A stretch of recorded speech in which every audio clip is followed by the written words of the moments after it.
Spokane is really become a large city that's still a small city. Everybody still knows everybody, and a lot of the values that have defined Spokane forever are still here. I grew up here in the Garfield neighborhood, pretty close to Corbin Park. I literally knew everybody that lived in every house, 6 blocks in any direction from my house. I knew where every single person lived. I think we've become much larger and more urban than anybody realizes, and we're dealing with some of those issues. But I think those old, smaller town principles and ways of doing things are the very strength we have to bring to difficult issues like increasing housing supply, dealing with homelessness.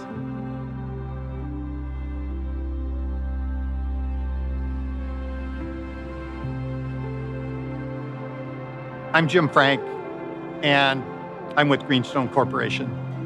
We've been building homes in Spokane for 40 years. I'm Gavin Cooley. I was the CFO of the city of Spokane for 18 years, 6 administrations, and saw a lot of what happened at City Hall over that 18 years.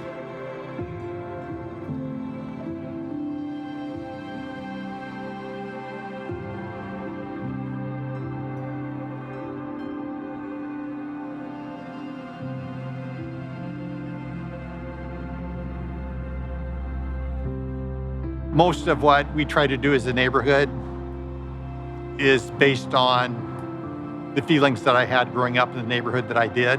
Kendall Yards is a neighborhood where you can get to know people, where you have services close to where you live. I just think that sense of community that's been built in this neighborhood, there is a strong sense of community in Kendall Yards. You're not driving out into the valley somewhere or far away to get the things you need. You're walking to a neighborhood spot. You're meeting your friends and neighbors in a neighborhood spot.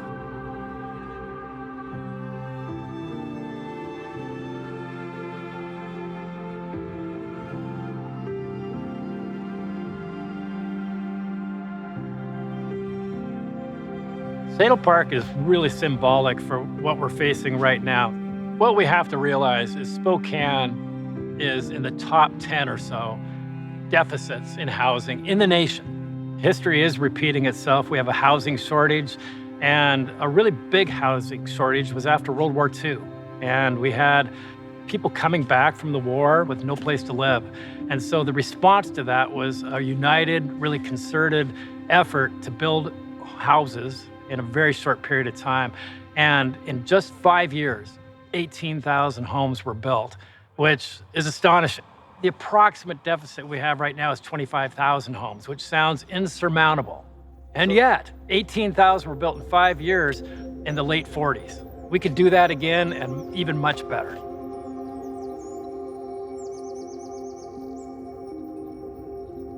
Before 1950, there weren't zoning regulations. Zoning regulations are a relatively new thing. So there's a commercial zone over here, there's a multifamily zone over here, there's an office zone over here, and so they're all separated. In Spokane, we have our own process. So if you arrive from another city, you know, that you're doing work everywhere else, and you just assume that they're following the state code that everybody else follows, and they say, no, actually, we do it our own way in Spokane. We have different rules, different regulations, and it just makes it really hard to be a developer in Spokane. So if you look at neighborhoods we love, most of them were developed before zoning regulations came in place. So look at a little neighborhood like Garland, for example. Look at South Perry, for example. We've got a nice mixture of single-family houses, townhouses, smaller multifamily buildings, all mixed together on the same street, across the corner from each other. And that creates the opportunity for like an economic diversity, and it creates an opportunity for social diversity within the neighborhood, which is really important. I think people are recognizing that we kind of need to go back to the way we were doing things. We need to mix things at a finer scale. We need to stop isolating uses.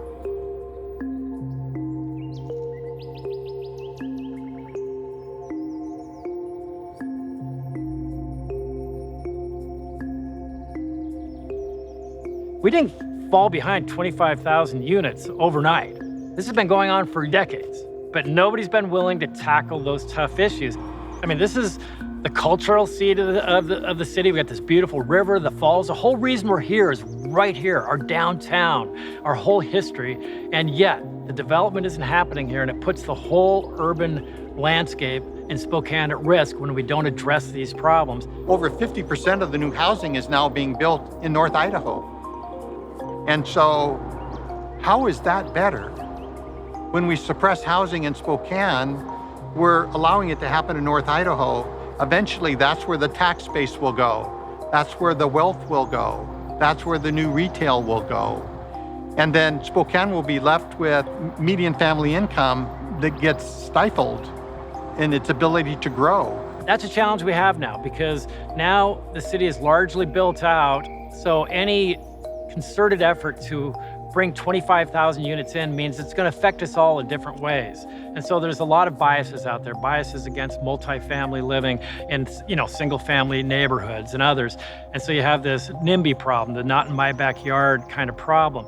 And so we need to find ways to get past that. And there's a lot of ways to do that.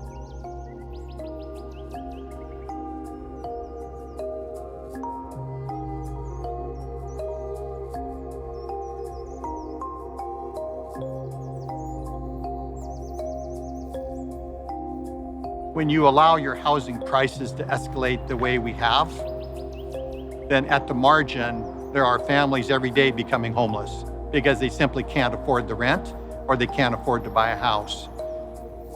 We're spending an enormous amount of money dealing with the symptoms of that, trying to build shelters and temporary housing where people can kind of be warehoused, but we're not dealing with what caused the problem in the first place. When you raise the price and you keep raising it, and more people can't afford it, it's almost like a game of musical chairs. And you have 25,000 too few housing units in the city. Of course, the people on the edge are not going to get a seat. Why are so many people becoming homeless? And it's really because of housing policy. And in Spokane, we're in the top 10 homelessness rates in the nation. And that's tied directly to that shortage of housing in Spokane. And if we want to see things change, we have to address housing. So I would argue it's actually the number one issue, because once you solve that one, the other things start to fall in place.